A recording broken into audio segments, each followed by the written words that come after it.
Hello friends, તો સ્વાગત છે તમારું મારી ચેનલ પિંદીઝ હોમ કિચનમાં। તો ફ્રેન્ડ્સ, આજે હું તમારી સાથે શેર કરવાનું છે ઇડલી ફ્રાયની રેસીપી।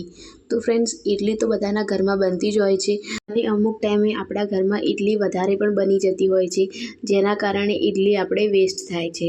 તો આજે આપણે ઇડલીની એકદમ ટેસ્ટી રેસીપી બનાવીને તૈયાર કરીશું, ઇડલી ફ્રાય। તો ફ્રેન્ડ્સ, આ રેસીપી એટલી ટેસ્ટી બનશે કે તમે પણ મારી જેમ ઇડલી વધારીને જ ઇડલીનો આ ટેસ્ટી નાસ્તો તૈયાર કરશો।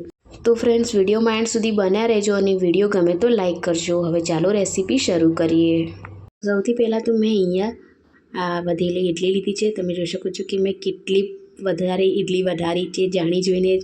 તો આપણે તેને કટ કરી લઈશું।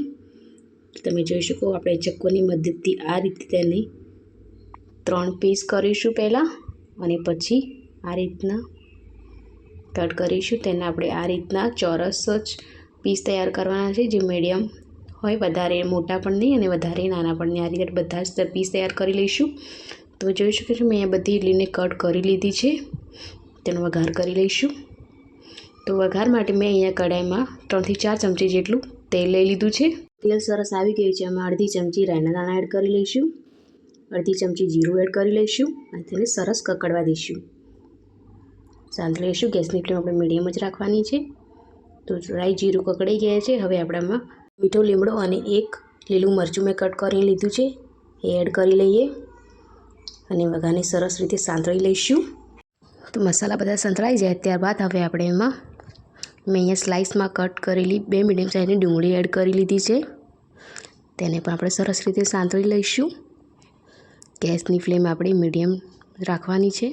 તો ડુંગળીને પણ આપણે વધારે કૂક નથી કરવાની, તે સ્લાઇડ ટ્રાન્સપરન્ટ થાય ત્યાર સુધી આપણે તેને કૂક કરીશું। ડુંગળી આપણી ટ્રાન્સપરન્ટ થઈ ગઈ છે, તો મેં એમાં કેપ્સિકમ પણ એડ કરી લીધું છે। તો મેં એક મીડિયમ સાઇઝનું કેપ્સિકમ લીધું છે, તે એડ કરી લીધું છે। હવે તેમાં સ્વાદ અનુસાર મીઠું એડ કરી લઈશું અને તેને કૂક થવા દઈશું।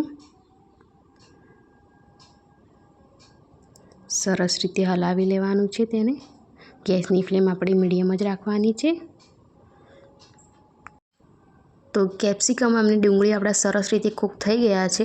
હવે આપણે તેમાં અડધી ચમચી હળદર એડ કરી લઈશું, અડધી ચમચી તેમાં મરચું એડ કરી લઈશું અને અડધી ચમચી ધાણા જીરું એડ કરી લઈશું। હવે આ બધી જ વસ્તુને આપણે સરસ રીતે મિક્સ કરી લઈશું અને ગેસની ફ્લેમ મીડિયમ જ રાખવાની છે, જેથી મસાલા આપણા બળે નહીં।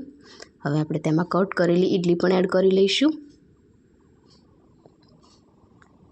તો હવે આપણે હળવે હાથે બધી જ ઇડલીને મિક્સ કરી લેવાની છે। તો આપણે સરસ રીતે ઇડલીને મિક્સ કરી લઈશું। તમે જોઈ શકો છો કે આપણી ઇડલી સરસ રીતે મિક્સ થઈ ગઈ છે।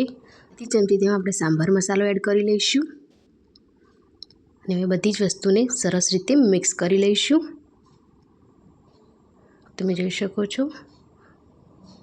હવે આપણે તેમાં ઝીણી સમારેલી કોથમીર પણ એડ કરી લઈશું। ગેસની ફ્લેમ બંધ કરીને હવે તેને સર્વ કરી લઈશું। ગરમા ગરમ એકદમ ટેસ્ટી અને ચટપટી ઇડલી ફ્રાય આપણી તૈયાર થઈ ગઈ છે। તો ફ્રેન્ડ્સ, છે ને એકદમ ટેસ્ટી અને ઇઝી રેસીપી। તો ફ્રેન્ડ્સ, જોતાં જ મોઢામાં પાણી આવી જાય એવી ઇડલી ફ્રાયની રેસીપી એકવાર તમે તમારા ઘરે ટ્રાય કરશો તો મારી જેમ જ જાણી જોઈને જ ઇડલી વધારશો। તો ફ્રેન્ડ્સ, વિડીયો ગમ્યો હોય તો લાઇક કરજો અને મારી ચેનલ સબસ્ક્રાઈબ કરવાનું ના ભૂલતા। અને આવા અવનવા વિડીયો જોવા માટે મારી ચેનલને સબસ્ક્રાઈબ કરી નીચે આપેલ બેલ આઇકોનને જરૂરથી પ્રેસ કરજો, જેથી મારા આવા અવનવા વિડીયો તમારા જોડે સૌથી પહેલાં પહોંચી જાય। તો ફરી મળીશું એક નવી રેસીપી સાથે, ત્યાર સુધી આવજો।